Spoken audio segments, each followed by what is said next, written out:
आज के सत्संग के कर्णधार परम पूज्यपाद श्री श्री आचार्य देव, इन चतुर्देवों के चरण कमलों में मेरा अनंत कोटि प्रणाम। इष्ट परिवार के सबके नाथुड़ा चरणों में मेरा अनंत कोटि प्रणाम।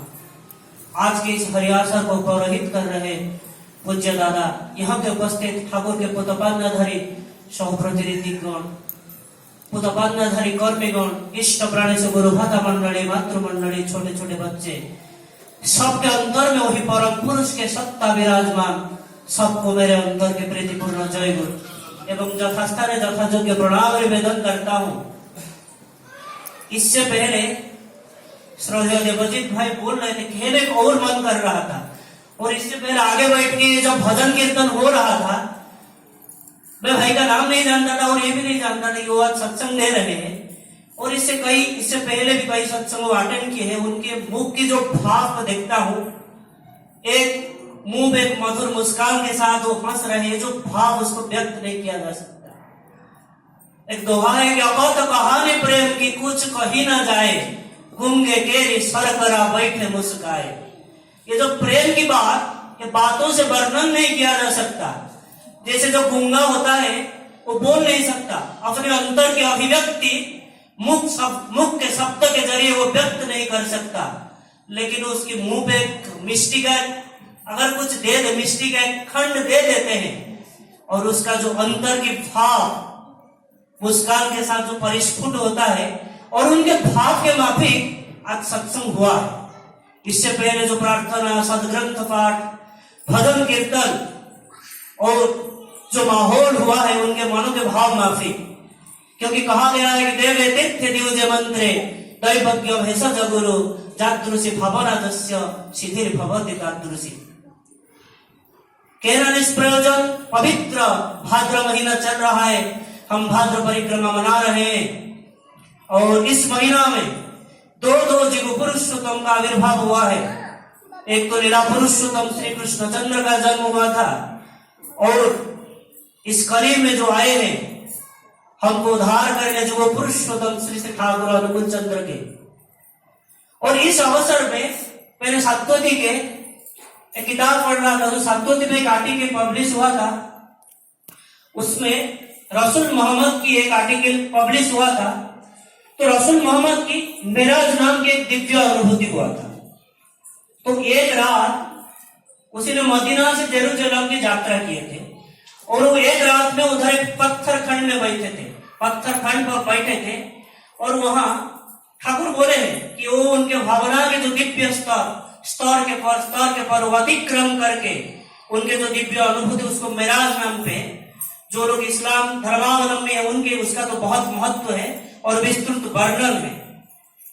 एक दिन ठाकुर बैठे हैं अपने पार्षद भक्त गणों के साथ, और ये मेराज के बारे में चर्चा चल रहा है।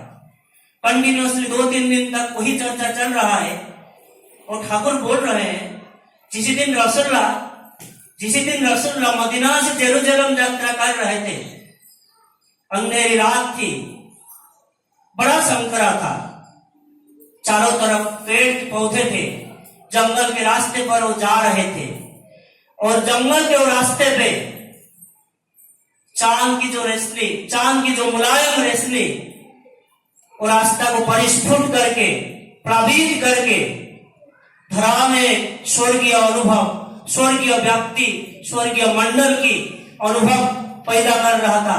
और एक बात जब ठाकुर वर्णन कर रहे थे, देखा जाता है कि ठाकुर चारों तरफ से एक ऐसा दिव्य परिमंडल की व्याप्ति था। फिर उसके बाद थोड़ी देर ठाकुर रुकते हैं, और उसके बाद जो बात बोलते हैं सोचने की बात है। जैसे ठाकुर को कुछ पता नहीं, ठाकुर चारों तरफ सबकी ओर देखते हैं, एक मुस्कान के साथ बोलते हैं, उसी रात हमने खड़ाऊ पहन के गया था, और कुछ कहते जैसे कुछ गलत बोल देते हैं, और खुद को जैसे संशोधन कर लेते हैं। फिर ठाकुर थोड़ा रुक जाते हैं और बोलते हैं, मेरा मतलब ये था कि उस रात रसूल मोहम्मद ने खड़ाऊ पहन के गए। और ये जो बात श्रद्धेय देवी प्रसाद मुखोपाध्याय लिपिबद्ध कर रहे थे, और बाजू में पूज्यपाद श्री श्री पितृदेव बड़दा बैठे थे। फिर बड़दा देवीदा को नोटबुक मांगते हैं और देविदा जो लिखे थे और उसी को अंडरलाइन करते हैं कि उसी रात मैंने खड़ाऊ पहन के गया था, और देविदा को बोलते हैं इसको संभल के रखना। तो कहना निष्प्रयोजन हम कितने भाग्यवान हैं किनको हम आज अपने जीवन के आदर्श के रूप में पाए। ये जो धारा ठाकुर की जो एक वाणी है कि नित्य चले तार लेड़ा लोक लोकांतरे भाग्यवान से ही जार जागृत अंतरे, ये जो धारा ये तो चलता रहेगा, सदियों से चलता आ रहा है। और ठाकुर के जो दीर्घ 81 साल की जो जीवन, और इस भाद्र महीनों में हर दिन हम भाद्र परिक्रमा के अवसर पर उसको अवगाहन करके उनके जीवन का जो तथ्य है, जीवन का जो तत्व है, जो तथ्य है, उसको अवगाहन करके जीवन को जीवन जैसे जीवनीय बनाने का जो रस आस्वादन कर रहे, ये धारा सदियों तक भी चलता रहेगा। दिन महीना साल जन्म जन्मांतर तक भी चलता रहेगा, क्योंकि हमारा ये जो धारा भी जीवन की धारा भी निरंतर है। उसी दिन लीला पुरुषोत्तम तो बोले थे कि बहुनाम जन्मनाम अंते ज्ञान बाल मान प्रपद्यन्ते वासुदेव सर्वमिति सौ महात्मा सुदुर्लभ। आप लोग यहाँ जितने लोग बैठे हैं आप सब महात्मा हैं। नहीं तो आप सोचिए कि हैदराबाद में कितने लोग हैं, देश में विश्व में करोड़ों करोड़ों लोग हैं, और यहाँ कुछ गिने चुने कितने ही लोग ठाकुर को ग्रहण कर पा रहे हैं। और उनके जो दर्शन है, उनके जो तथ्य है, उनके जो जीवन दर्शन है, तथ्य तत्व जो भी है, इतना भी मुसीबत, इतना डिफिकल्ट नहीं है, और वो सब चाहे तो भी ग्रहण नहीं कर सकते। और एक छोटे से ठाकुर के तो ऐसे बहुत सारे बात है।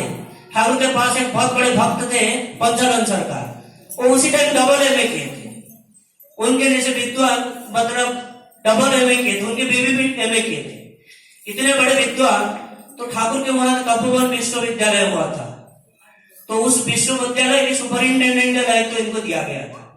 और ठाकुर चाहते थे कि 2-3 साल में, और वहां जो जो लोगों को एडमिट करते थे वो एडमिशन लायक नहीं, ऐसे कुछ लोगों को, बुजुर्ग लोगों को, किसी को, और ठाकुर चाहते थे उनको 2-3 साल में उनको मैट्रिक कैसे पास करें। एक दिन बड़े परेशान हो गया, आगे पंचानंद ठाकुर को बोलते हैं कि ठाकुर आपने जो डाटी एलिमेंट सारे ये जो स्कूल में जो दाखिला दिए है ना, आप एक काम कीजिए, अगर मुझे छुटकारा दे दीजिए, नहीं तो आप मुझे और एक निर्देश दीजिए, अनुमति दीजिए कि मैं एंट्रेंस टेस्ट करके उन लोगों को स्कूल में दाखिला कर सकूं। आजकल जैसे होता है ना, आजकल तो माँ बाप के भी एंट्रेंस होता है अच्छे स्कूल में दाखिला लेने के लिए, और ठाकुर का स्कूल था।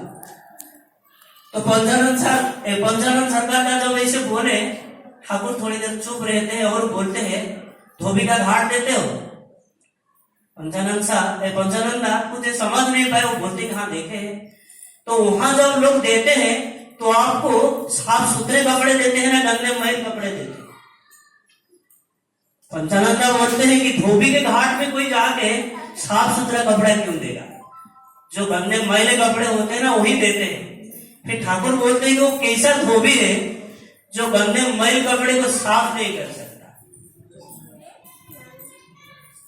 फिर पंचानंद सरकार, वो तो ज्ञानी है, विद्वान आदमी है, उनको समझ में आ जाता है, और बोलते हैं कि ठाकुर मुझे आशीर्वाद दीजिए, मुझे आशीर्वाद दीजिए कि जैसे आपकी जो इच्छा है, आपकी जो आग्रह है, उसको मैंने जैसे अपनी जिंदगी में आपके निर्देश मुताबिक, आपके विधान मुताबिक, आपके अनुशासन बात को मान के कैसे कार्य में रूपांतरित कर सकूं, और वो जो डाटी एलिमेंट जिनको बोल रहा था उनको भी जैसे मनुष्य बना सकते। ठाकुर मुस्कान के साथ बोलते हैं कि मेरा दृढ़ विश्वास है कि पंचानंद सरकार एक कर पाएगा, अगर करने की कोशिश रहे तो, करने की निरवच्छेद कोशिश रहे तो। इसीलिए ठाकुर सत्यानुसरण में बोले हैं, शौच में निरवच्छेद संलग्न रहने की कोशिश को भक्ति कहते हैं। कितने सुंदर भावधारा है। परमेश्वर ने तो और एक छोटी सी घटना याद आ रहा है, उसको बोल के वक्तव्य को विराम दूंगा।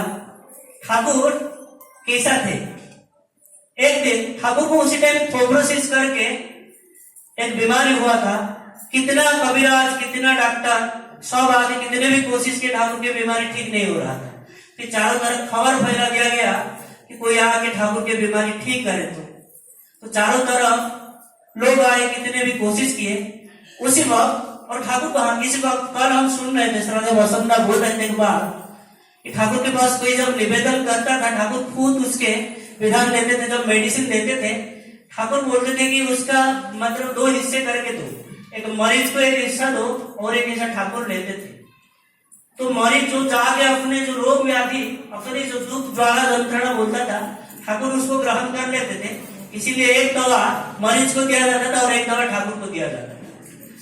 तो उसी वक्त एक डॉक्टर जैसे दिखने वाले एक आदमी आए और देखने से पता चलता था कि बड़े संभ्रांत व्यक्ति है, डॉक्टर जैसे लगते थे, सीधी बात से बोले तो डॉक्टर जैसे लगते थे।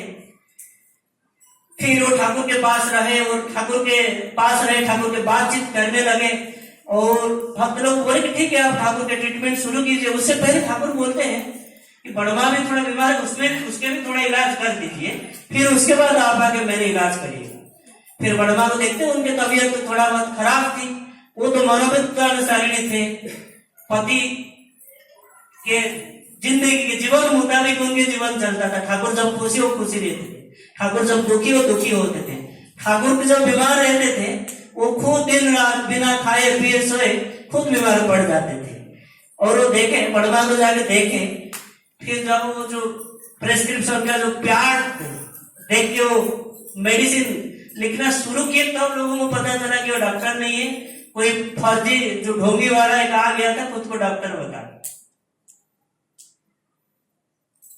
फिर उसने तो मेडिसिन कुछ लिख नहीं पाया, लेकिन उसका जो स्वरूप है उसका भांडा फूट गया।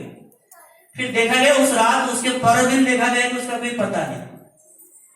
फिर वहां श्रद्धेय रेवती मोहन विश्वासदार थे, उसके पर दिन वो आगे बोलते हैं कि ठाकुर आप तो अंतर्यामी है, आपके तो दृष्टि तो अंतर्वेदी है, मनुष्य की अंतर की मर्म तरह की व्याख्या भी आप देख सकते हैं, आप तो त्रिकालदर्शी है, जन्म जन्मांतर की बात आप ऐसे ही देख लेते हैं। आपको क्या पता नहीं था कि वो भंड था, आपको क्या पता नहीं था कि वो ढोंगी था। ठाकुर थोड़ी देर रुकते हैं और बोलते हैं कि ये बात मेरे मुंह पे मैं अगर बोल देता, ये सोचो आप लोग उसका क्या हालत करते। ये बात मेरे मुंह पे अगर बोल देते, सोचो आप लोग क्या उसका हाल करते। और आप लोग ये बताओ आपके बीच में यहां सच्चा कौन है, परफेक्ट कौन है। तो ठाकुर की दृष्टि हम लोगों को जीवन में से जीवनीय बनाने का, उनके जो दृष्टि होंगे, उनके जो जीवन आदर्श, उनके जो अंतर, उनके जो भावादर्श, सब कुछ उसको भाषा भाव में व्यक्त करना असंभव है। आप सबके मंगल विधान कामना करके और उन्हीं के पद, उन्हीं के आदर्श, उनके जो अनुशासन बात, वही जीवन की गंतव्य है, वही जीवन की प्राप्ति है, वही जीवन की मुक्ति है, वही हम सबका मुख्य है। सर्वे भवन्तु सुखिनो, सर्वे सन्तु निरामया, सर्वे भद्राणि पश्यन्तु, मा कश्चित् दुःखभाग् भवेत्। जय।